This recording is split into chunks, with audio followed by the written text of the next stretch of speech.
Hello दोस्तों, आज हम बात करेंगे संविधान सभा का गठन किस प्रकार हुआ था जो भारतीय संविधान बन के तैयार हुआ।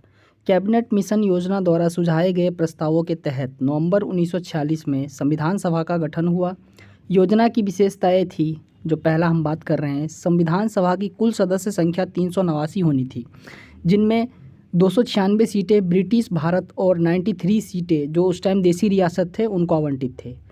ब्रिटिश भारत को आवंटित की गई 296 सीटों में 292 सदस्यों का चयन 11 गवर्नर के प्रांत और 4 का चयन मुख्य आयुक्तों के प्रांतों से किया जाना था। परंतु वही बात करते हैं, दूसरा, हर प्रांत व देसी रियासत को उनकी जनसंख्या के अनुपात में सीटें आवंटित की जानी थी।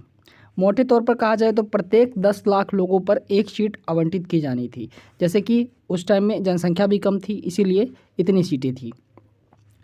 आगे बात करें दोस्तों, तीसरा हमारा है, प्रत्येक रियासतों को आवंटित की गई सीटों का निर्धारण 3 प्रमुख समुदायों के बीच उनके जनसंख्या के अनुपात में किया जाना था। यह 3 समुदाय थे, मुस्लिम, सिख और जो हम रिजर्वेशन अनरिजर्व कैटेगरी में जो सामान्य जनरल होते हैं वो। चौथा हमारा आता है, प्रत्येक समुदाय के प्रतिनिधियों का चुनाव प्रांतीय असेंबली में उस समुदाय के सदस्यों द्वारा किया जाना था और एकल संक्रमणीय मत के माध्यम से समानुपातिक प्रतिनिधित्व तरीके से मतदान किया गया था। दोस्तों, पांचवा हमारा आता है, देसी रियासतों के प्रतिनिधियों का चयन रियासतों के प्रमुखों द्वारा किया जाना था। अतः यह स्पष्ट था कि संविधान सभा का आंशिक रूप से चुनी हुई और आंशिक रूप से नामांकित निकाय थी।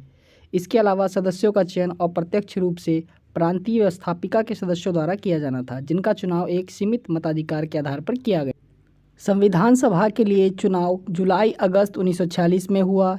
इस चुनाव में भारतीय राष्ट्रीय कांग्रेस को 208, मुस्लिम लीग को 73 तथा छोटे समूह स्वतंत्र सदस्यों को जो अलग से लड़े थे उनको 15 सीटें मिली। हालांकि देसी रियासतों को आवंटित की गई 93 सीटें भर नहीं पाई, क्योंकि उन्होंने खुद को संविधान सभा से अलग रखने का निर्णय लिया था।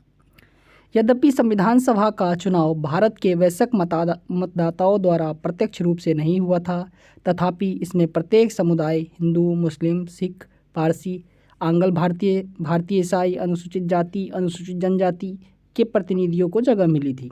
इनमें महिलाएं भी शामिल थी। सिर्फ महात्मा गांधी के अब बात को छोड़ दे तो सभा में उस समय भारत की सभी बड़ी हस्तियां शामिल थी। तो दोस्तों, ये हमारा संविधान के गठन का वीडियो कैसा लगा कमेंट करें, बताएं, चैनल को सब्सक्राइब करें, वीडियो को लाइक करें। थैंक यू दोस्तों।